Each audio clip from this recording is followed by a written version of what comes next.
जय श्री राम, जय श्री कृष्णा, राधे राधे। श्री जी चैनल में आप सभी श्रोताओं और सखियों का हार्दिक अभिनंदन है।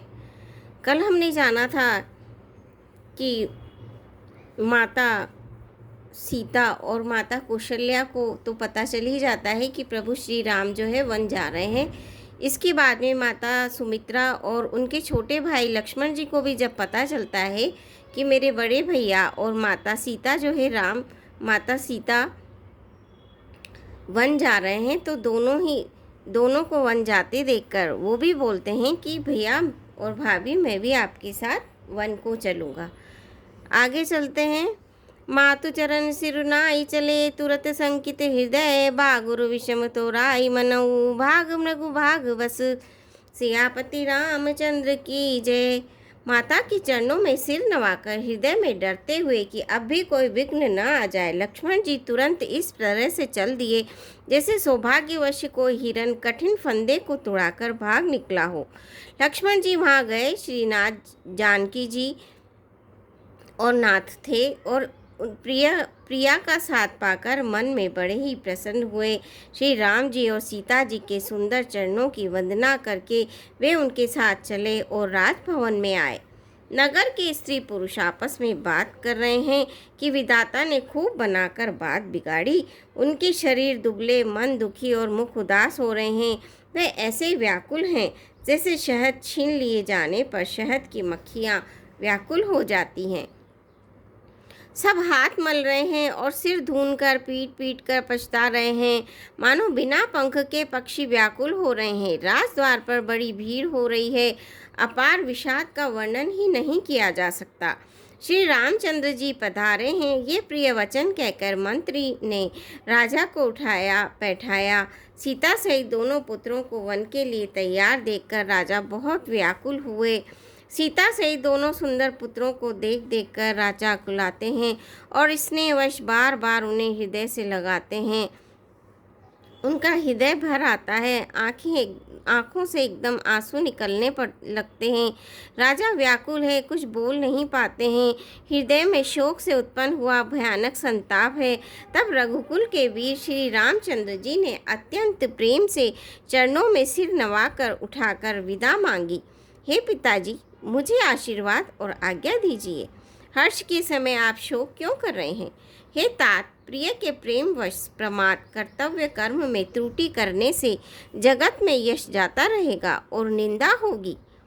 यह सुनकर स्नेहवश राजा ने उठकर श्री रघुनाथ जी की बाह पकड़कर उन्हें बैठा लिया और कहा, हे तात, सुनो, तुम्हारे लिए मुनि लोग कहते हैं कि श्री राम चराचर के स्वामी हैं। शुभ और अशुभ कर्मों के अनुसार ईश्वर हृदय में विचार कर फल देता है।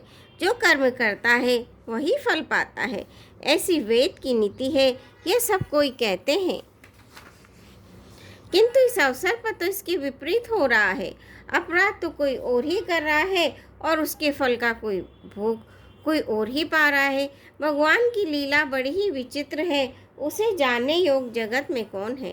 राजा ने इस प्रकार श्री रामचंद्र जी को रखने के लिए छल छोड़कर बहुत से उपाय किए, पर जब उन्होंने धर्म धुरंधर धीर और बुद्धिमान श्री रामचंद्र जी का रुख देख लिया और वे रहते हुए न जान पड़े, तब राजा ने सीता जी को हृदय से लगा लिया और बड़े प्रेम से बहुत प्रकार की शिक्षा दी। वन के दुस्सह दुख कहकर सुनाए, फिर सास ससुर और पिता के पास रहने के सुखों को समझाया। परंतु सीता जी का मन श्री रामचंद्र जी के चरणों में अनुरक्त था, इसीलिए उन्हें घर अच्छा नहीं लगा और न वन भयानक लगा। फिर और सब लोगों ने भी वन में विपत्तियों की अधिकता बता बताकर सीता जी को समझाया। मंत्री सुमित्र जी की पत्नी और गुरु वशिष्ठ जी की स्त्री अरुंधति और तथा और भी चतुर स्त्रियां स्नेह के साथ कोमल वाणी से कहती हैं कि तुमको तो राजा ने वनवास दिया नहीं है, इसलिए जो ससुर गुरु और सास कहे तुम तो वही करो। यह शीतल हितकारी मधुर और कोमल सीख सुनने पर सीता जी को अच्छी नहीं लगी। वे इस प्रकार व्याकुल हो गई मानो शरद ऋतु के चंद्रमा की चांदनी लगते ही चकई व्याकुल हो उठी हो। सीता जी संकोचवश उत्तर नहीं देती है। इन बातों को सुनकर के कई तमक उठी और उसने मुनियों के वस्त्र, आभूषण, माला, मेखला आदि और बर्तन, कमंडलू आदि लाकर श्री रामचंद्र जी के आगे रख दिए और कोमल वाणी से कहा, हे रघुवीर, राजा को तुम प्राणों के समान प्रिय हो। भीरु, प्रेमवश दुर्बल हृदय के राजा शील और स्नेह नहीं छोड़ेंगे। पुण्य, सुंदर, यश और परलोक चाहे नष्ट हो जाए, पर तुम्हें वन जाने को वे कभी न कहेंगे। ऐसा विचार कर जो तुम्हें अच्छा लगे वही करो। माता की सीख सुनकर श्री रामचंद्र जी ने बड़ा सुख पाया, परंतु राजा को ये वचन बाण के समान लगे। वे सोचने लगे, अब भी अभागे प्राण क्यों नहीं निकलते। राजा मूर्छित हो गए। लोग व्याकुल हैं, किसी को कुछ सूझ नहीं पड़ता, क्या करें। श्री रामचंद्र जी तुरंत मुनि का वेश बनाकर और माता पिता को सिर नवाकर चल दिए। वन का सब साथ सामान सजकर वन के लिए आवश्यक वस्तुओं को साथ लेकर श्री रामचंद्र जी, स्त्री श्री सीता जी और भाई लक्ष्मण जी सहित ब्राह्मण और गुरु के चरणों की वंदना करके सबको अचेत करके चले।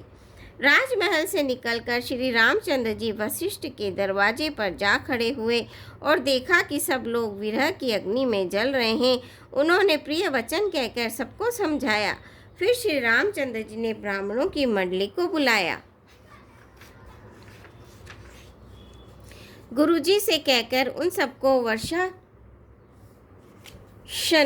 भर का भोजन दिए और आदर, दान तथा विनय से उन्हें वश में कर लिया। फिर याचकों को दान और मान देकर संतुष्ट किया तथा मित्रों को पवित्र प्रेम से प्रसन्न किया। फिर दास दासियों को बुलाकर उन्हें गुरुजी को सौंपकर हाथ जोड़कर बोले, हे गोसाई, इन सब की माता पिता के समान सार संभाल देख रेख करते रहिएगा।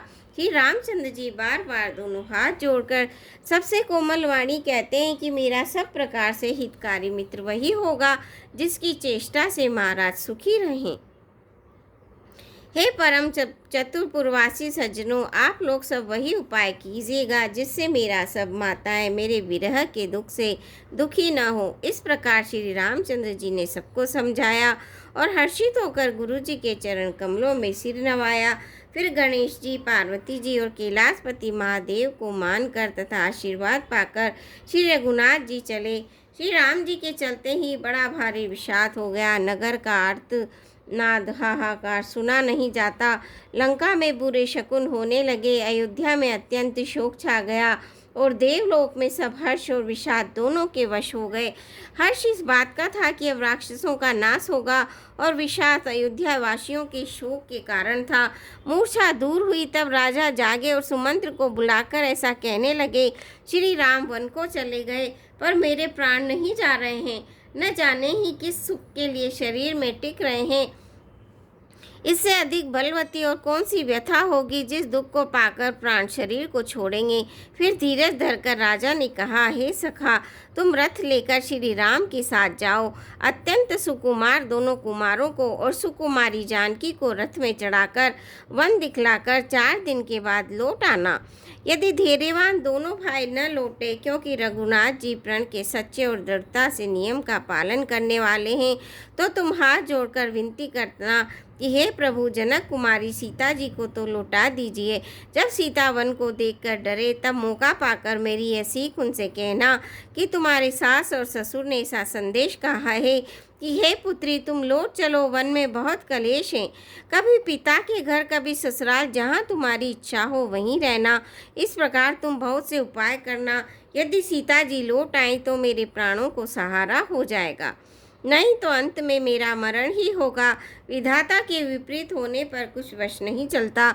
हाँ, राम, लक्ष्मण और सीता को लाकर दिखाओ। ऐसा कहकर राजा मूर्छित होकर फिर से पृथ्वी पर गिर पड़े। पाई रजा यसुनाई सिरु, रथु अति वेग बनाई। गयउ जहाँ बाहिर नगर, सिय सहित 2 भाई। सियापति रामचंद्र की जय, पवन पुत हनुमान की जय। मंगल भवनी अमंगल हारी, दबौ सुदशरथ अजर बिहारी। दीन दयाल विरद संभारी, हरऊ नाथ मम संकट भारी। श्रोता, आज के लिए बस इतना ही। कल फिर आपसे भेंट होगी। आज्ञा दीजिए।